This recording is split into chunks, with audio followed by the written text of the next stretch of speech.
오늘 묵상할 본문은 창세기 33장 1절에서 20절까지입니다.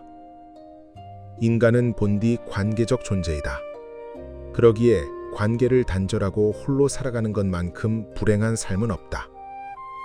그런데 이 관계라는 것이 참으로 예민하다. 좋은 관계, 바른 관계를 맺으며 살아가는 것이 여간 어려운 게 아니다. 서로의 생각이 다르고 서로의 판단이 다르고 서로의 방식이 다르기에 선의에서 한 것도 얼마든지 곡해 되곤 하기 때문이다. 이런 점에서 야곱의 고민도 꽤나 깊었을 것이다.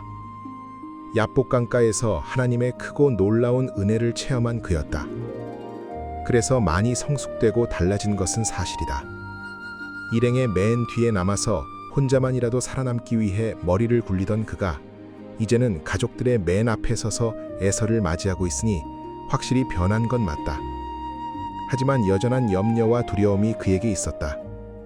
400명을 이끌고 오는 에서를 먼 발치에서 보면서 야곱이 얼마나 긴장하고 염려하고 있었는지 그게 고스란히 느껴질 정도이다.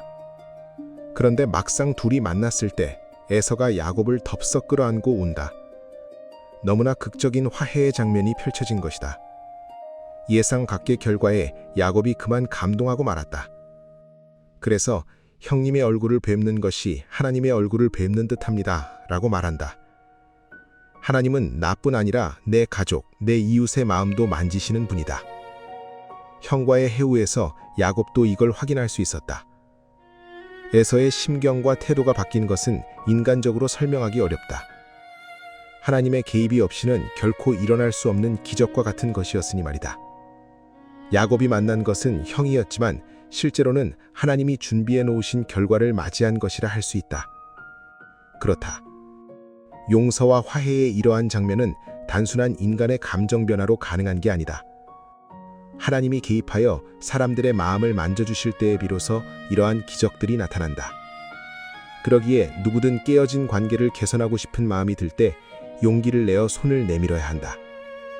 주님이 서로의 마음에 용서와 용납을 빚어주실 것을 믿고 기도하면서 말이다. 이렇게 손을 내미는 용기는 단순한 마음의 결단이 아니다. 이건 믿음의 행동이다. 그 결과를 내가 책임지는 것이 아니라 하나님께 맡기고 순종하는 행위이기에 그러하다. 중요한 것은 상대방의 반응이 아니라 하나님 앞에서 내가 어떠한 태도를 취하느냐 하는 것이다. 하나님은 단지 나의 상황만 인도하는 분이 아니시다. 나와 관계된 사람들의 마음까지도 다루시는 분이시다. 엉킨 실타래 같은 관계는 내 스스로가 풀어가려 하면 더 엉켜버리고 마는 경우가 허다하다. 종국에 서로 간에 남는 것은 상처와 아픔뿐이다. 하지만 하나님이 개입하시면 문제는 쉬이 풀어진다. 사람의 마음을 다루시고 움직이시는 하나님이시기 때문이다. 화해의 손을 내민다고 해서 반드시 즉각적인 화해가 이루어지는 것은 아닐 수도 있다. 그러나 그런 것조차 하나님이 다루시는 과정 안에 있음이 분명하다. 먼저 손을 내미는 순종은 결과를 보장받기 위한 조건이 아니다. 하나님에 대한 신뢰의 표현이다. 결국 관계라고 하는 것은 내가 적극적으로 나서서 풀어야 하는 것이 사실이지만 하나님이 만지시는 영역임을 알 수 있다. 내게도 엉킨 실타래 같은 관계들이 있다.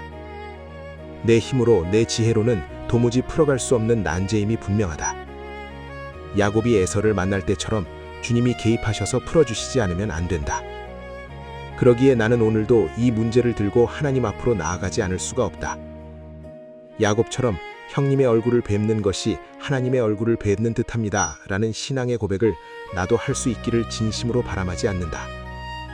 이러한 화해의 은혜, 용서와 용납의 은혜가 오늘도 내 삶의 현장에서 풍성해질 수 있기를 소망하며 기도하게 되는 아침이다.